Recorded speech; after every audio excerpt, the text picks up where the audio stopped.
বাবা আপনার নাম কি? আপনার নাম বলেন। মিজানুর রহমান। কোথা থেকে আসছেন? আপনি কোথা থেকে আসছেন?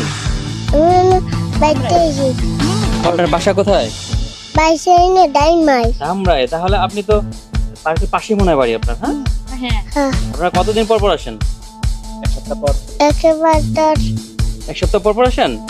আপনাদের কি টিকিট লাগে না এমনিতেই ঢোকেন? আপনাদের মতো যদি হইতাম তাহলে প্রতিদিন আসতাম আমি। বাই বলে দেন আমার দর্শকদেরকে, বাই বলে দেন। আমার দর্শকদেরকে বাই বলে দেন। বলে সবাই সাবস্ক্রাইব করবেন।